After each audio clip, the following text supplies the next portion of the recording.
Welcome back to Sentinel Talk Show. I'm thrilled to have a special guest today with me, a banking veteran, a cybersecurity expert, and today we're going to dive into very important topics on why CISO should be on board. We will talk about AI. We will talk about the next step of CISOs. Who's my guest? As I said, a banking veteran with 25 years experience, Hussein, all the way from Abu Dhabi, is joining me today. Welcome to Sentinel Talk Show, Hussein.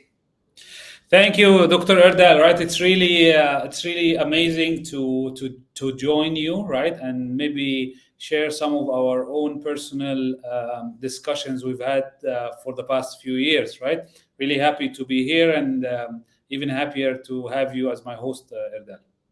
Thank you very much. I know you well. We worked in the past in a global bank together. I was in first line, you were in second line. We were fighting during work hours and enjoying the fight after work hours, but people, they don't know you. Who are you? Tell us who you are. Right.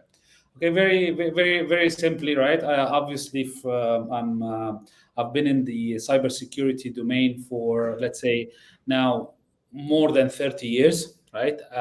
And it has been all dedicated into mostly the financial sector at large. So currently, I'm the group CISO responsible for cybersecurity and privacy for a tier one bank in the UAE and the Middle East region.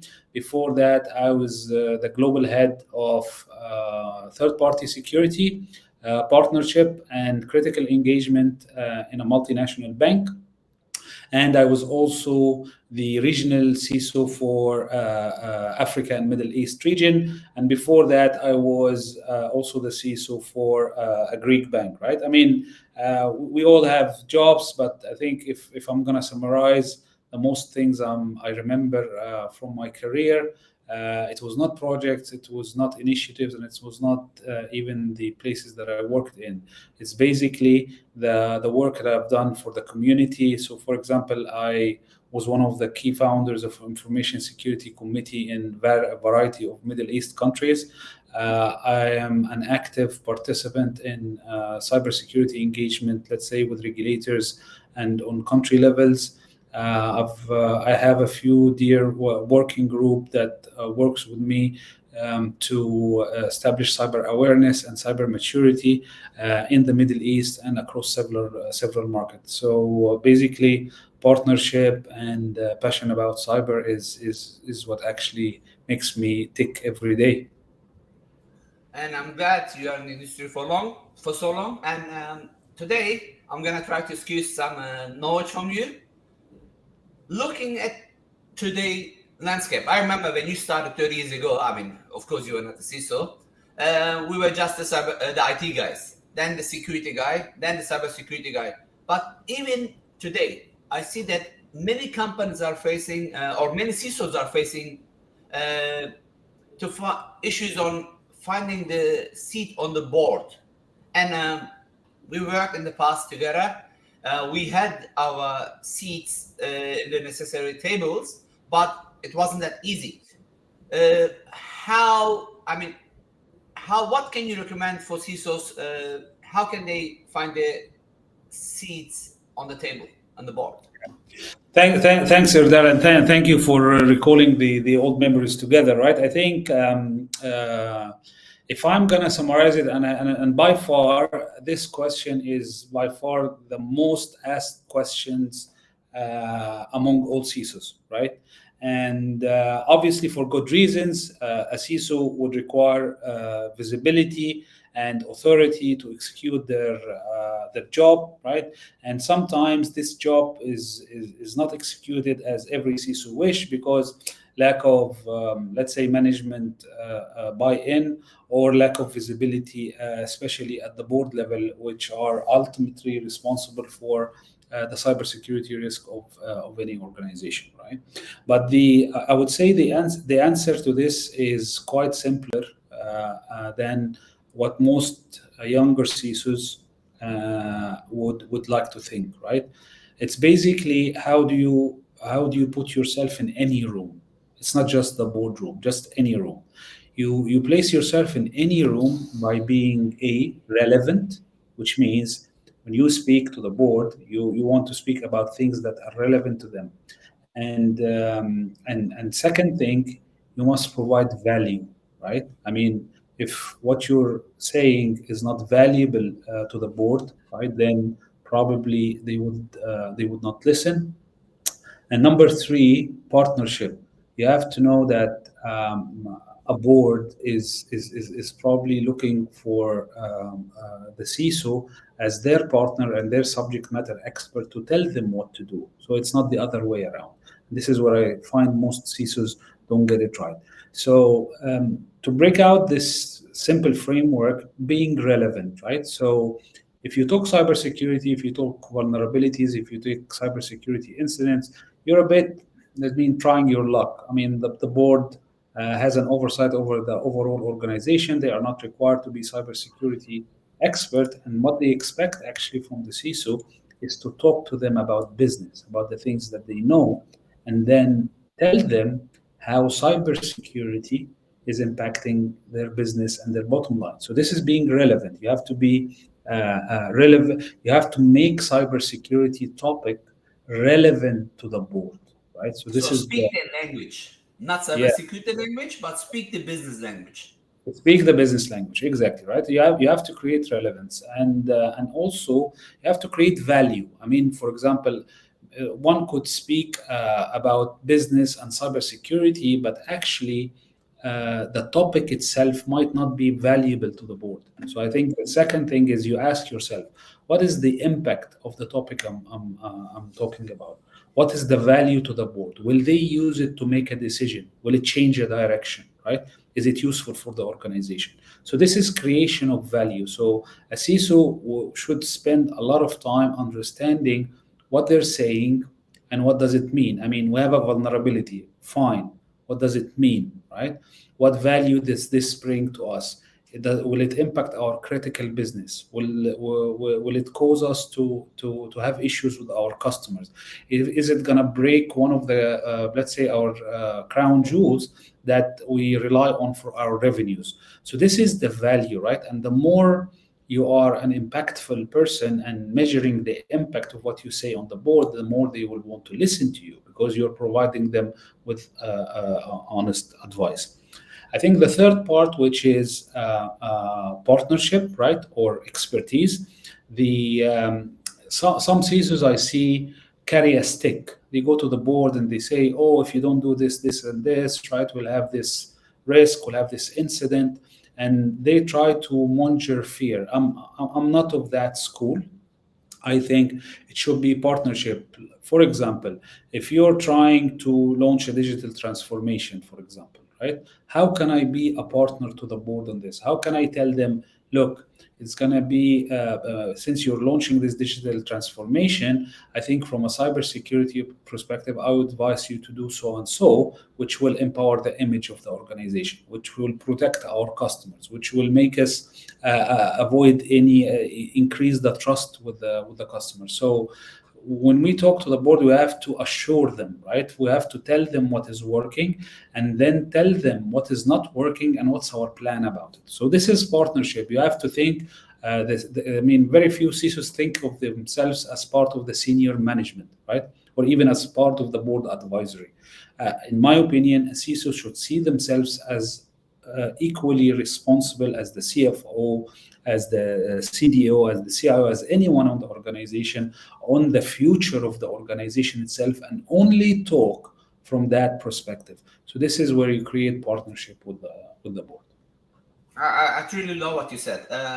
I keep repeating this. We are on the same board, and if something happens, we're gonna be sink together or rise together. Thank you, Sain. Thank you. Talking about partnerships, this is not just with the board members, right? It's also with the peers and other cross-functional teams. I'll give you an example. When we first started, I mean, I never worked a bank directly before my previous job. I used to consult banks, but I remember you and I, we used to sometimes crash as a first line, second line, but after hours, you used to tell me the importance of working together as well. So do you mind if you give some examples of working together with cross-functional teams to find also the right path as well? Because we did change a lot in the past positively with this. So I know the answer, but again, what would you suggest to our peers? Look, I think you're absolutely right, and let me tell you my view. Right, I think I'm one of the managers that thinks that there is something called a healthy conflict, right? Or let's say healthy heated discussions, if I would say so. Right. So basically, if you are a senior manager, and as a CISO, as we agreed, you need to treat yourself like that, right? And then you are trying to change an organization. There is no way that you change the organization without creating some sort of friction, right?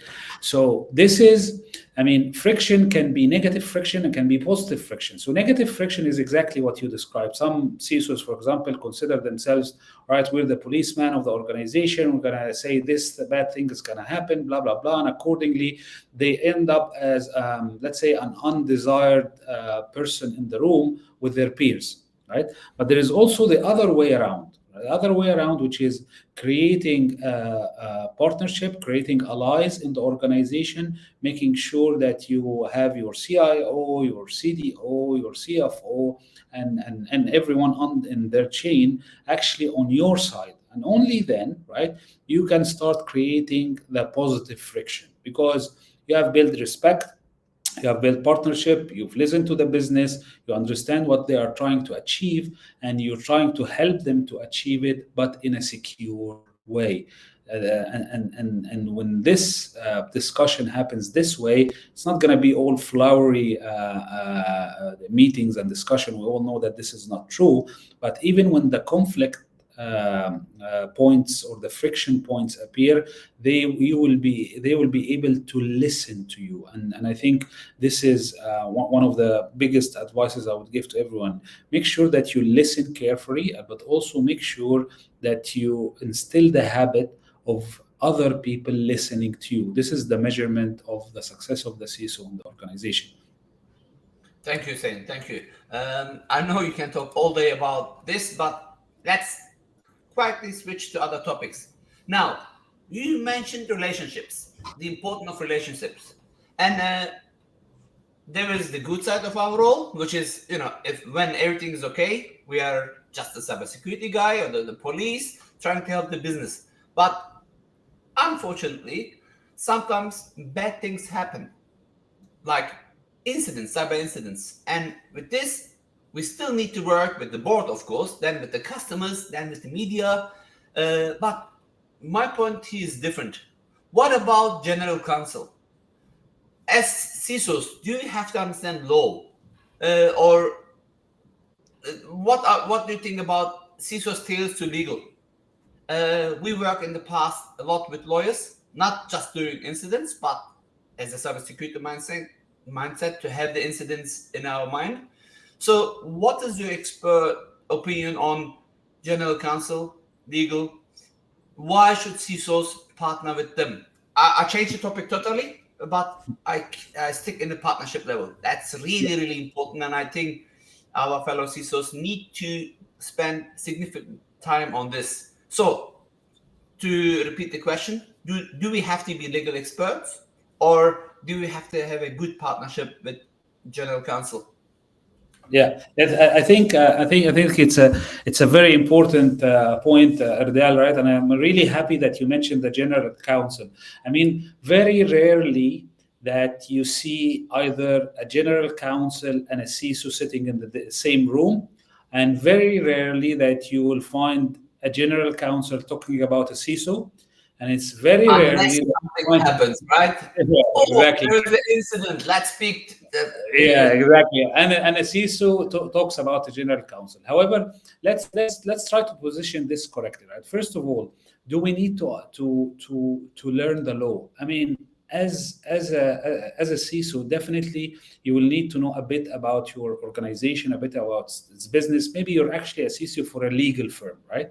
But in any firm, you will definitely want to understand the legal implications at large, right? of your organization. It's part of the partnership that we talked about. If you're not relevant to your business, if you don't understand the compliance and legal implications of your business, then most probably that's not a good idea for you to be the CISO, right?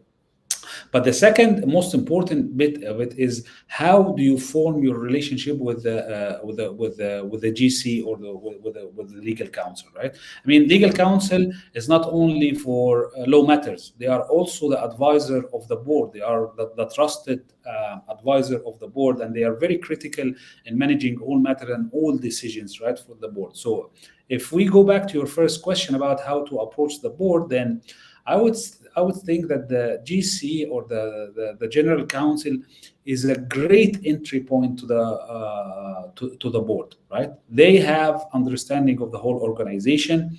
If a CISO partners with them and actually take the time to explain what is cybersecurity and what is the risk, then this means that they will consider this angle in their discussions with the board and in their own decisions, which is a big plus, because it's like you're having a digital twin or let's say a big brother ally that actually speaks to the board about cybersecurity. So I'm actually seeing the relationship more of a partnership, because also the GC job is also to manage the risk for the organization in front of the board. And cybersecurity risk is part of that. So most probably I would say keep the GC very close to you. Make sure that you have continuous updates.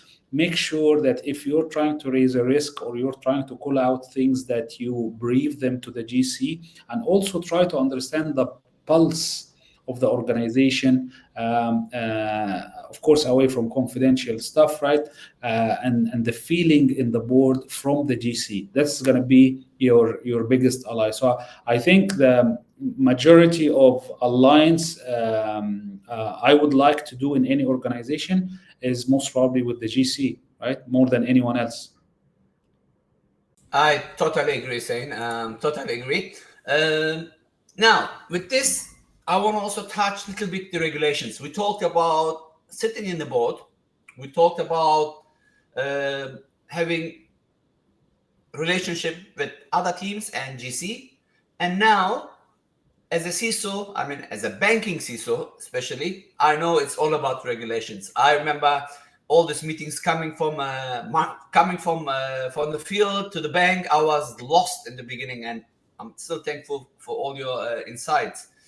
You know, regulations are important, but we had regulations, a regulation for regulations, right? So, why? I mean, of course, it's important to know regulations, but there is many beneficial stuff for us, because regulations sometimes, many CISOs hates regulations.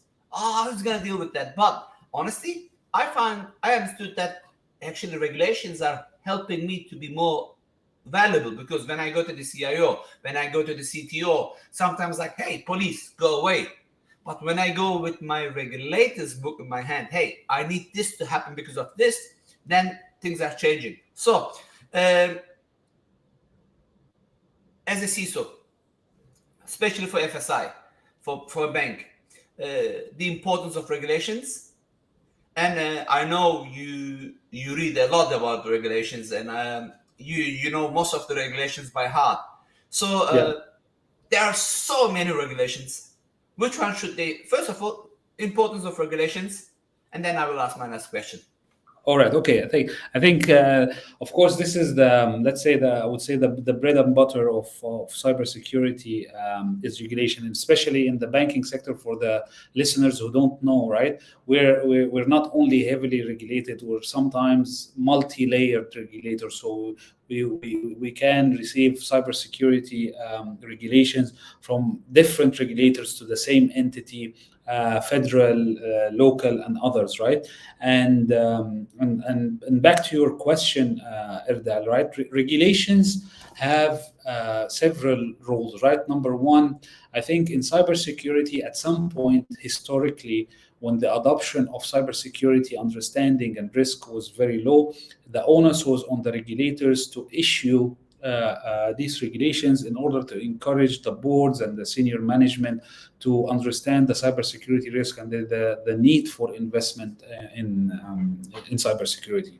But as we're in the Gen AI stage, I think that's a very old view of the regulation, right? I think the regulation now is becoming more of a maturity tool, or gives understanding of how you can measure yourself against a specific market, or against a specific, actually, global market. And one point I was discussing with actually one of the regulators, funny enough, right? Just a couple of days back, is the letter that was issued by 40 CISOs. They are saying that regulations are too many, too complex, it's too costly, right? And they are sending an open letter to everyone to remove the regulation, right? While this sounds, let's say, great as an idea, and of course, great news for the CFO because they're going to save a lot of money, right? But if you look at it from a regulator perspective, you will understand that it's not good for the overall hygiene and for the overall risk of the organization. So comes here a question, right? So what's the solution, right? I think the solution is something that I have been speaking with a few regulators for quite some time, and I think many of them globally are moving towards this, as far as I know, is regulatory harmonization. Which means what? Which means that separate entity has separate needs from a cybersecurity risk perspective. However, we all agree that we're all operating under the same finite set of cybersecurity controls and frameworks, right? Without naming anyone in particular. So the question here is, why not regulators are sitting with each other and then trying to come up, let's say, with less overlapping and less repetitive controls. There is also part of the harmonization related to why wouldn't regulators accept other regulators' regulation. So, for example, if I'm in a country, right, and I Especially know within that, the same country, right? yeah, Especially yeah, within the same country. especially within the same country and also globally, right? I mean, we're in a small world now. So there is a lot of discussions around regulatory harmonization, which I believe is the right way. So no regulation is not good. We cannot make it only best practices. Too much regulation is not good from a cost and complexity. Actually, we make the life of hackers easy, because when we make our environment complex with so many regulation and controls, it brings in more risk. And I think that regulatory harmonization, right, which has progressed a lot in the past few years, is going to be the future, in my opinion, and it is the solution. Um, and putting all this together, is there any special regulations that we need to focus on? I mean, of course, in UAE, for example, you will talk about some others. In Europe, you're going to talk about some others.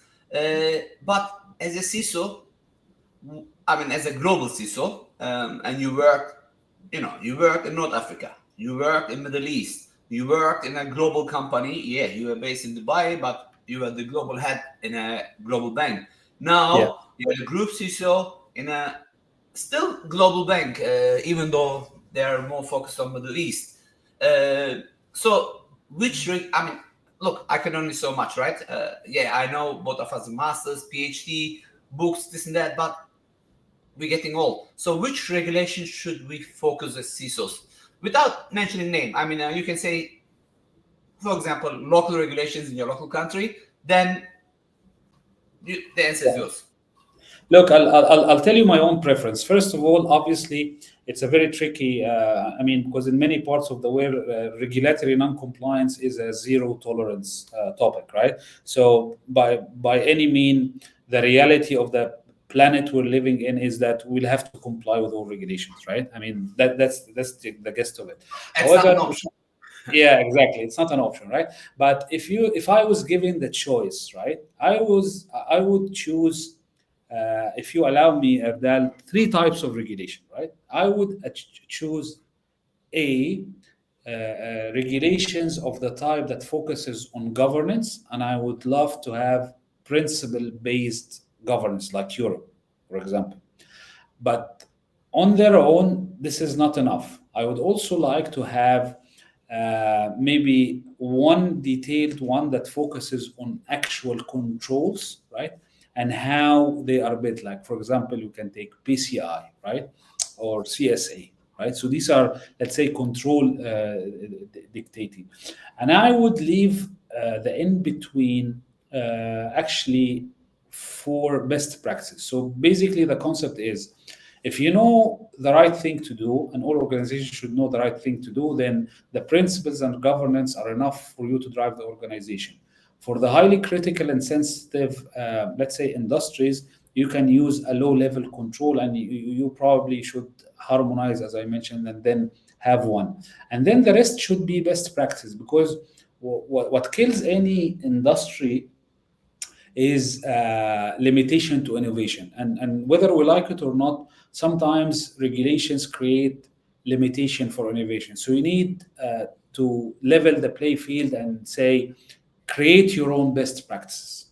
And I'm not a big fan of the best practice, but I'm a big fan of organization taking a principle, knowing what's the right thing to do, and then trying to come up with their version, right? And then come up with a partnership and so forth. So if I would do that, I would try and harmonize all the regulations, of course, for each country at least, on the level of principles, right? And for the highly critical ones, maybe there will be some control-based regulation, but otherwise, I would leave it to organization to do it. And I think we're really approaching that, because with the level of automation we're seeing in the cybersecurity control, very, very soon, it's going to all level up to one standard landscape and just too many different reports, right? Every word you say brings memories into my mind. I was gonna ask you totally different question, but without going into details, I remember we were facing during pandemic. We were Hmm. in Dubai Yeah, in a global bank, and the local regulator were totally against cloud and yeah, cloud solutions. Then pandemic hit, and without cloud we could not I don't know if you remember, we couldn't find laptops to deliver because most of them were in desktops. We yes, didn't have enough licenses, we didn't have yeah, enough power, all yeah, this. So digital transformation comes back. Probably we will talk about this later, but it just, I remember the sleepless nights that we had as police, yeah, and how we work to make things happen. But this is as a side note. I mean, with you, I can be lost easily out of my track, but we have limited time. You mentioned Gen AI. Uh, yes, just, I know you are a hands-on person as well. So I was not going to ask any technical question today, but you brought it up again. I get out of track with you very easily. Um, should we be scared of AI? Should I'm not going to talk about. I had scientists from Microsoft in the show before. I have some other AI expert. I ask all these questions, but with you as a CISO, let's talk about adoption of AI by users.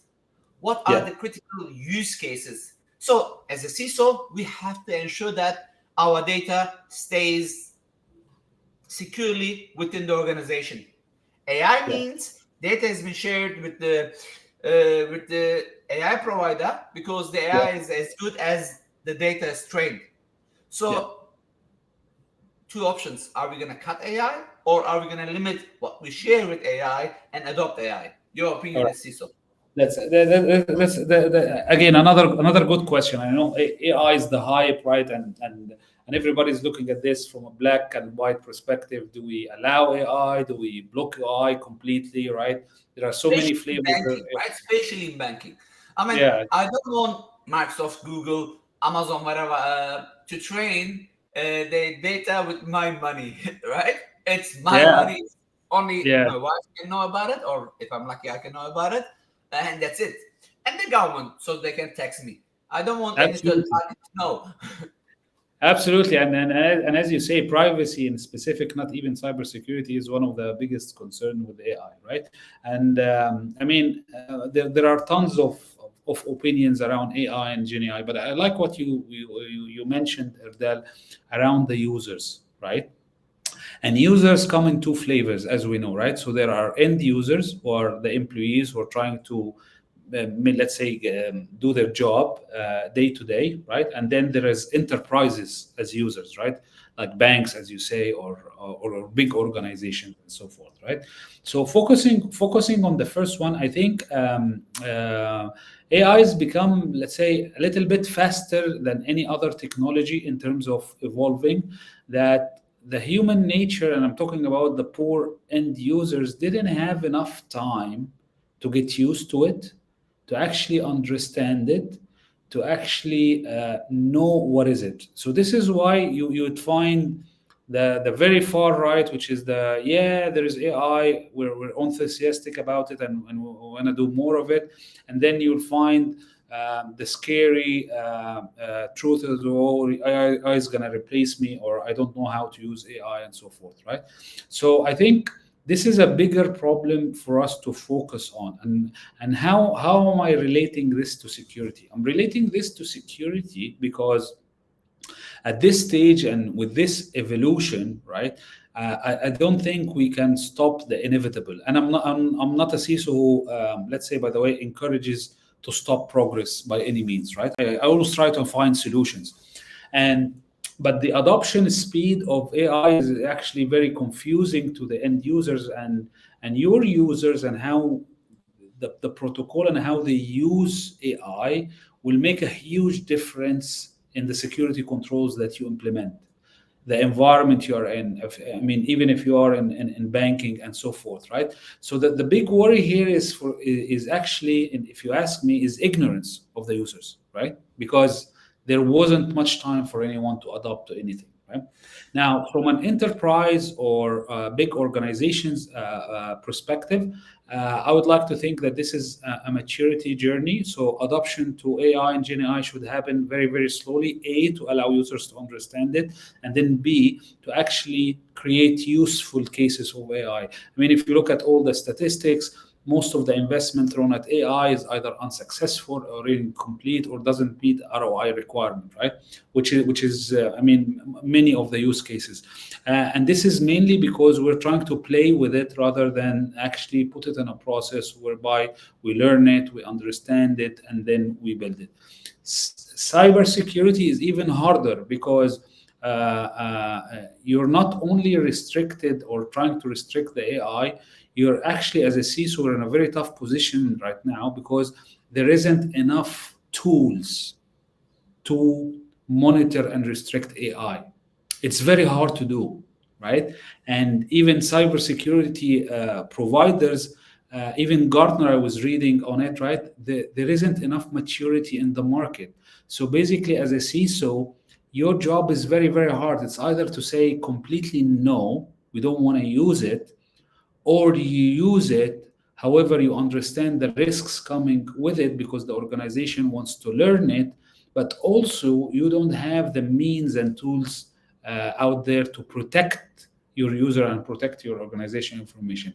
I don't have a bulletproof answer. This is why every CISO must really understand the AI governance work, how it works, understand their privacy, their regulation, and be very good allies with the CIOs, with the CDOs, the CEOs, whomever is taking care of AI in your organization. Be their partner. Make sure that there is a governance process. Make sure that you inventory at least and understand the life cycle of AI and be there at each stage.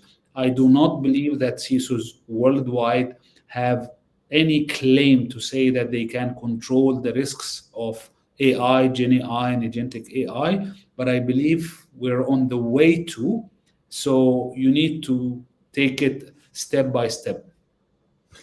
Back to my pandemic example. If we don't adopt, one day there's going to be some use cases where AI is going to change most of Absolutely. the stuff, and You we cannot. ignoring it is going to put us behind. Yeah, Um, absolutely. Yeah, absolutely. I love your approach. Okay, so we're coming to the end slowly, but before I let you go, now looking at your career, how you started, looking at my career, how I started. Both of us are CISOs. I'm a CISO in a global cybersecurity firm. which was managing once upon a time more than 60% of the world's SSL. You were a global CISO in a global bank, then now a bit smaller bank, but much more impactful. So, are you going to stay CISO for until you retire? So, what's next? What are we going to do next? Are we going to be the CEOs or are we going to just retire? What is next for a CISO? Erdal, you always end up with the hardest questions at the end, right? Well, I thought I finally made it, right? I You give thought me you the missed me. hardest. I thought you missed me. Remember our discussions? Absolutely, absolutely. All right, let's benefit our users or our listeners, actually, right? I think again, I mean, let's talk statistics. So recent statistics, and everybody knows about it. The levels of burnout, the level of actually CISOs changing careers is huge, right? So this means that if you're going to be a CISO, most probably you're going to be under a lot of stress, and you might end up changing the whole job or your whole career later on. This is why what's the next step for a CISO is it's quite a very personal question, right? There is no specific answer. Actually, I've asked one of the big researchers for this question in specific, and they came up with specific statistics. So, for example, most of 20% of the CISOs in the non-financial sector will become CROs, right? I would say up to 40% something of them will become consultants, and I think another 20% are going to be CEOs, right? So and many and the rest of the percentages, I guess they're going to completely change their career, and they're not going to be CISOs, and they're not going to touch on anything related to cybersecurity, right? So within this let's say, confusing landscape of reality of what CISOs have to do next, I believe it's a very personal and journey, right? And I can only share my own experience, right? Please. And everyone should build their own, right? I think every successful person, not just a CISO, they should go for an aim. They should have a goal, right? And they should go to build that goal over the years. I mean, for example, I have this passion of learning new things, trying new things, right? I like to be an unpaid advisor to startups and cybersecurity and other yeah and other industries, right? It's my passion. And what's next for me? I would say, all right, I would love to be part of a small and agile organization and help shape how it operates.